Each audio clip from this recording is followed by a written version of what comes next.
Hi hello everyone. నేనైతే ఇప్పుడైతే బెండకాయ చారు చేస్తున్నా. ఇంకో బెండకాయ ముక్కలు అయితే కట్ చేసుకున్నా. ఆనియన్స్, పచ్చిమిర్చి, టమాటాలు కూడా కట్ చేసుకున్నా. ప్యాన్ పెట్టుకున్నా, ఆయిల్ వేసుకున్నా, దాంట్లో ఆవాలు జీలకర్ర వేసుకున్నా. అవైతే అయినాయి. ఇప్పుడు ఎండుమిర్చి అయితే వేసుకుందాం.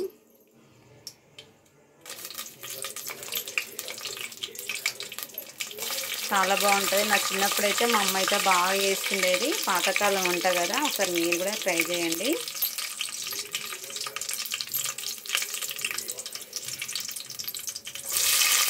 ఆనియన్స్ వేసుకున్నా, చాలా బాగుంటుంది.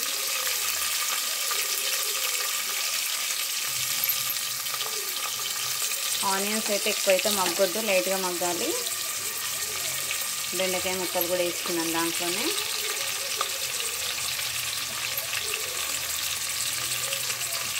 అన్నీ వేసేసుకున్నాను నేను దీంట్లోనే. టమాటా ఒకటి లాస్ట్కి వేసుకున్నాము. ఇప్పుడు కలుపుకుందాం.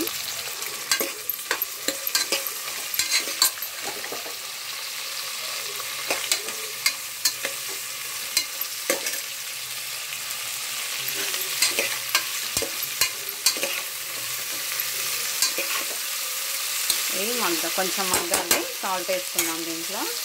నేనైతే కొంచెం సాల్ట్ వేసుకున్నాం మగ్గడానికి.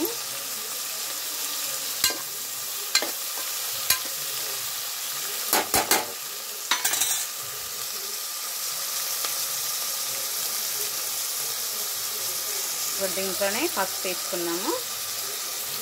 పసుపు అయితే వేసుకున్నాం.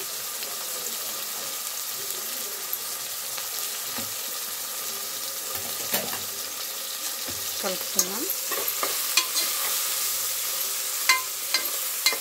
నేనైతే మా అమ్మ ఇట్లా చూపించిన అయితే అట్లనే వేసుకున్నా ఫ్రెండ్స్. ఎంతైనా అమ్మ చేతి వంట అమృతం కదా. మా అమ్మ అయితే చాలా బాగా చేస్తుంది. మీరు కూడా సేమ్ ఇట్లా చేసి చూడండి, చాలా బాగుంటుంది. దీంట్లో అయితే కొంచెం కారం వేసుకుందాం. నేనైతే 1 టీ స్పూన్ వేసుకుంటున్నాను, ఎందుకంటే ఆల్రెడీ పచ్చిమిర్చి వేసుకున్నాం కదా మనము. 1 టీ స్పూన్ వేసుకుంటాం.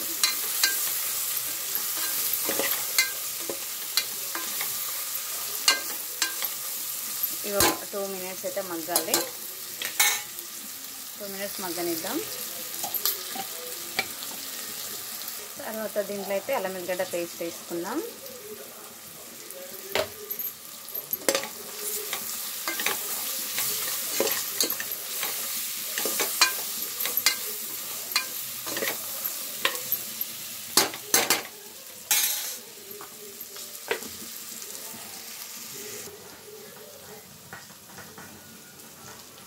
కరివేపాకు, టమాటా ముక్కలు. తమ్ముడు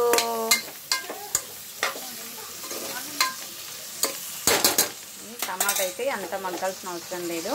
ఇప్పుడు అన్నీ మగ్గిపోయినాయి కదా. నేనైతే చింతపండు రసం అయితే తీసుకుంటున్నా. ఇందాకనే కలిపి పిసికి పెట్టేసిన.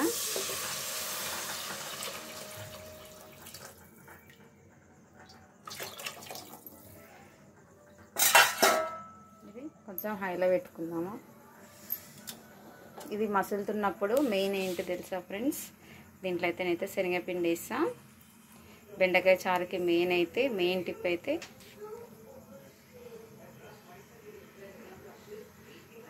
శనగపిండి. ఇది మగ్గాలి. బాగా మసులుతున్నప్పుడు పిండి కలిపి దీంట్లో పోయాలి. నేనైతే 3 టీ స్పూన్స్ అయితే శనగపిండి తీసుకొని దీంట్లో వాటర్ వేసి అయితే కలుపుకున్నా. మెయిన్ ఇదే ఫ్రెండ్స్, బెండకాయ చారు కదా. ఈ పిండి లేనిదైతే టేస్ట్ ఉండదు. మెయిన్ ఇంగ్రీడియంట్ శనగపిండి. చారు మసిలినప్పుడు ఇది దాంట్లో వేసుకోవాలి. చూపిస్తాను. ఇంకా చారు అయితే మసలడానికి అయితే వచ్చిన సైడ్లకి అయితే బాగా మసులుతుంది కదా. ఇది మొత్తం మసలాలి. మసలేటప్పుడు మనం శనగపిండి కలిపెట్టుకున్నాం కదా, అది వేసుకోవాలి దీంట్లో.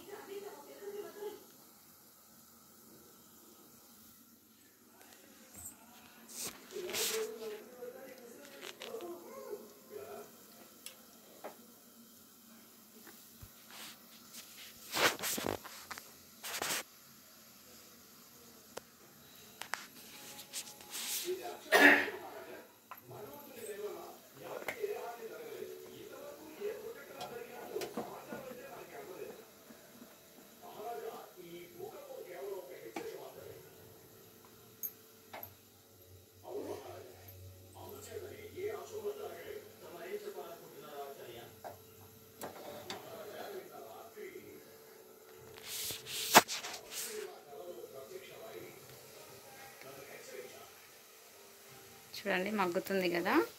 ఇప్పుడైతే ఈ శనగపిండి అయితే వేసుకుందాము. శనగపిండి పోసుకుందాం.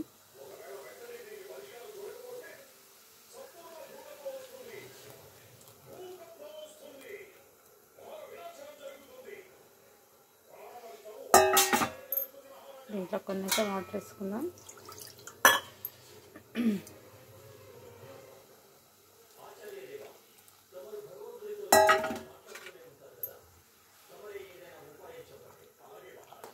చూడండి ఎంత బాగుంది, నోరు ఊరుతుంది కదా.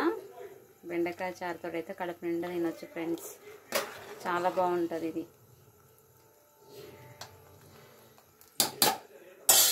దీంట్లో ఇప్పుడు జీలకర్ర మెంతుల పొడి వేసుకుందాం. అయితే ఇంకో ఈ పౌడర్ అయితే వేసుకుంటున్నా, 1/2 టీ స్పూన్ అయితే వేసుకుంటున్నా.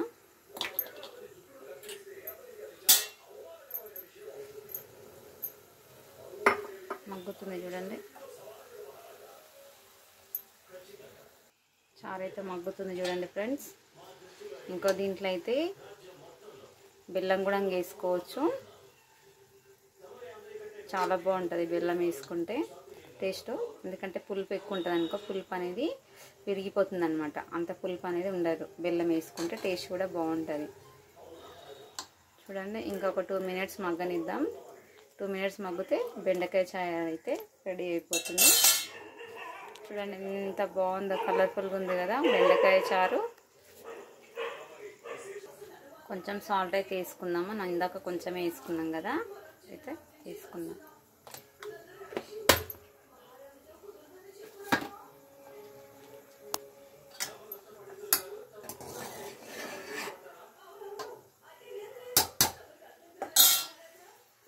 వేడి వేడి బెండకాయ చారు అయితే రెడీ అయిపోయింది.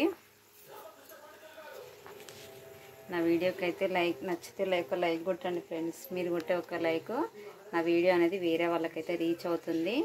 ప్లీజ్ లైక్ కొట్టండి. చూసిన వాళ్ళు చూస్తున్నారు కానీ ఒక లైక్ కూడా కొట్టట్లేదు. లైక్ కొట్టండి, కామెంట్ పెట్టండి, షేర్ చేయండి. నా ఛానల్ని ఎవరైతే సబ్స్క్రైబ్ చేసుకోలేదో వాళ్ళైతే సబ్స్క్రైబ్ చేసుకోండి ఫ్రెండ్స్. ఓకేనా, బాయ్. మరి ఇంకా బెండకాయ చారు అయితే రెడీ అయిపోయింది. ఇంకా నేనైతే స్టవ్ అయితే ఆఫ్ చేసుకుంటున్నా. చూడండి చూసారా, వేడి వేడి బెండకాయ చారు అయితే రెడీ అయింది. ఈ చారు అంటే ఎంతమందికి ఇష్టమో ఒక కామెంట్ అయితే పెట్టండి ఫ్రెండ్స్. అమ్మ చేతి వంట కదా, మా అమ్మ నేర్పించిన వంట నేనైతే మీకు చేసి చూపిస్తున్నా. బెండకాయ చారు ఎంతమందికి ఇష్టమో ఒక కామెంట్ అయితే చేయండి. ఓకేనా, బాయ్ మరి.